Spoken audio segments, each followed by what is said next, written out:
Bharat Bharti public school में आज वार्षिक खेल प्रतियोगिता का शुभारंभ किया गया। इस मौके पर बतौर मुख्य अतिथि नेशनल फिजिक्स लैबोरेटरी के वैज्ञानिक सच्चिदानंद सिन्हा मौजूद रहे। सच्चिदानंद सिंह ने बताया काटकर प्रतियोगिता का शुभारंभ किया। इस प्रतियोगिता में स्कूल के सभी हाउस के बच्चे और बच्चियों ने अपनी भागीदारी निभाई। 5 लड़की और 5 लड़कों की टीम ने इस प्रतियोगिता में भाग लिया। साथ ही छोटे बच्चों के लिए जलेबी रेस, सुई धागा रेस जैसे इंटरटेनमेंट गेम रखा गया था। वहीं बड़े बच्चों के लिए कबड्डी दौड़ जैसी कई एथलीट्स गेम रखे गए थे। खेल प्रतियोगिता के बारे में बताते हुए स्कूल के डायरेक्टर प्रलय सिंह ने बताया कि ये स्कूल में आयोजित होने वाला वार्षिक प्रतियोगिता है जो हर वर्ष चलता आ रहा है और वर्षों से चलता आ रहा है। इस प्रतियोगिता का मकसद है कि बच्चों का सर्वांगीण विकास हो। वहीं मुख्य अतिथि ने बताया कि खेल क्यों महत्वपूर्ण है। उन्होंने बताया कि खेल की मदद से हम मोबाइल की लत से भी दूर जा सकते हैं और अपने आप का विकास कर सकते हैं। साइंस के विद्यार्थी खेल कितना महत्वपूर्ण है?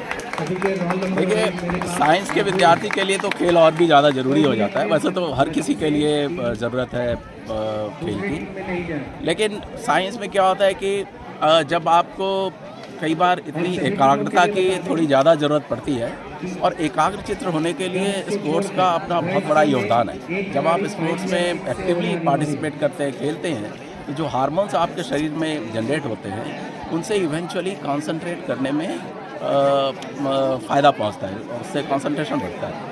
तो हमें एज ए साइंस के विद्यार्थी होने के नाते स्पोर्ट्स में रुचि रहनी चाहिए और स्पोर्ट्स में खेलना भी चाहिए ताकि हमें एक्टिवली स्पोर्ट्स में पार्टिसिपेट करें और एक्टिव रहें।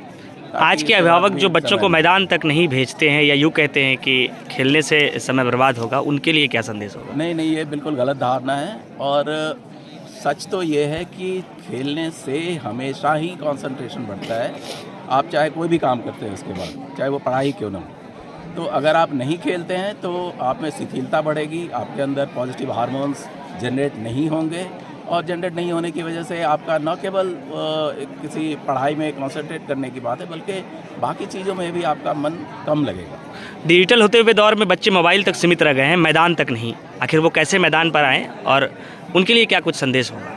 देखिए, मोबाइल एक बहुत बड़ी समस्या है और समस्या इस वजह से है कि मोबाइल में क्या हो रहा है आजकल के, हम सबसे बड़ी बात यह है कि हम लोग डिस्टिंग्विश नहीं कर पा रहे हैं कि जो इन्फॉर्मेशन है और नॉलेज।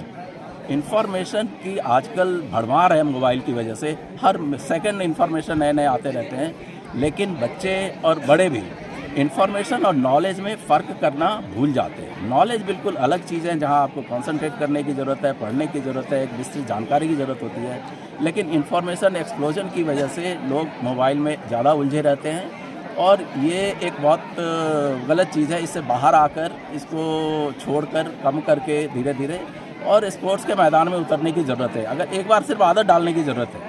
कोई भी ऐसा व्यक्ति नहीं हो सकता जो लगातार 30 दिन तक खेलने जाए, मैदान में जाए और इसके बाद भी उसको मोबाइल की लत लगी रहे। तो जैसे ही आप स्पोर्ट्स ग्राउंड में महीने 2 महीने तक बच्चों को रेगुलरली लाने की ज़रूरत है। एक बार जब वो मैदान में आ जाएंगे अपने आप धीरे धीरे ये मोबाइल और ये सोशल नेटवर्किंग और ये सब चीज़ें कम हो जाएंगी। आपके स्कूल में ये स्पोर्ट्स चल रहा है सर, और क्या कुछ ध्येय लेकर ये स्पोर्ट्स की शुरुआत की गई? स्पोर्ट्स तो क्योंकि बरसांत है और बच्चे साल भर तो पढ़ाई करते हैं, हालांकि सेशन एंड नहीं है, सेशन एंड तो फरवरी मार्च में होता है।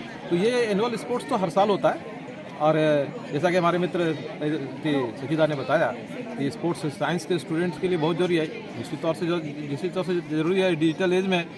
पहले आज 1984 में लॉस एंजल्स में और हमारी एथलीट जो पीटी उषा थी, वो फ्रैक्शन सेकेंड के 1 सेकेंड के ब्रॉन्ज मिस की थी, सेकेंड के 100वें भाग से।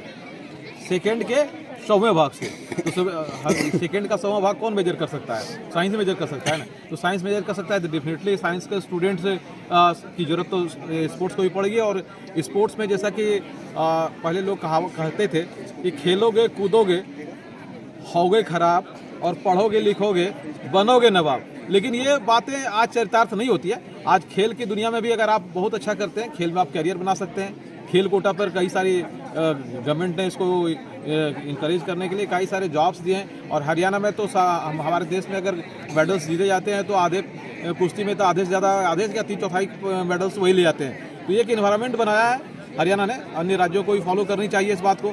हमारे प्रदेश का ही अभी डबल सेंचुरी मारने वाला ईशान किशन, बेसिकली वो बिलोंग करता है बिहार से, लेकिन बिहार की जो बिहार स्टेट की जो क्रिकेट टीम है उसको बीसीसीआई ने मान्यता ही नहीं दी है, झारखंड उनको आना पड़ा। तो ऐसा है कि हमारे झारखंड में भी खेल की अपार संभावना है। यहाँ हॉकी टीम में भी काफ़ी सारे खिलाड़ी हैं रांची से, और मैक्सिमम तो हम चाहेंगे कि खेल एक ऐसा चीज़ है जो नशा से भी दूर लाता है। आज जो युवा पीढ़ी है वो नशे की तरफ आदी हो रहा है, तो जैसे ही वो खेल में उसका एंगेजमेंट बढ़ेगा, जैसे हमारे मित्र ने बताया कि क्वाइट नेचुरल है कि वो मोबाइल तो दूर, नशा से भी दूर हो जाएगा। और सबसे बड़ी बात है कि जो खिलाड़ी है, जो बच्चे खेल की तरफ भागते हैं, वो मैं अपने स्कूल में भी देखता हूँ कि 99% है कि वो किसी तरह के और गलत संगति में पड़ते ही नहीं है। खेल थोड़ा, हाँ रही बात कि सभी चीज़ें एक सीमा में होनी चाहिए। खेलते भी हैं तो पढ़ाई हमेशा नहीं करते, उससे खेल भी हमेशा नहीं करनी चाहिए। तो खेल का भी एक सीमित समय होता है, जैसे पढ़ाई का सीमित समय होता है। हाँ, खेल में जब कैरियर बना रहे हैं तब तो फिर कैरियर हो गया वो अलग चीज़ें होती है। लेकिन जब खेल हम अपने मानसिक विकास, शारीरिक विकास के लिए करते हैं तो उसकी भी समय सीमा होती है। और मैं चाहूँगा कि जो स्पोर्ट्स फेस्टिवल हमारे यहाँ कई सारे इवेंट्स हैं, तो छोटे बच्चों का जलेबी रेस होगा, सुई धागा रेस होगा, 100 मीटर रेस होगा, 200 मीटर रेस होगा, कैरम होगा, इंडोर गेम्स में काफ़ी सारे और गेम्स होंगे। और ये 3 दिन तक चलेगा हमारा कार्यक्रम। और बच्चों के साथ लास्ट में हमारे टीचर्स के भी इवेंट होते हैं, जो टीचर्स पार्टिसिपेट करना चाहेंगे उनके लिए भी है।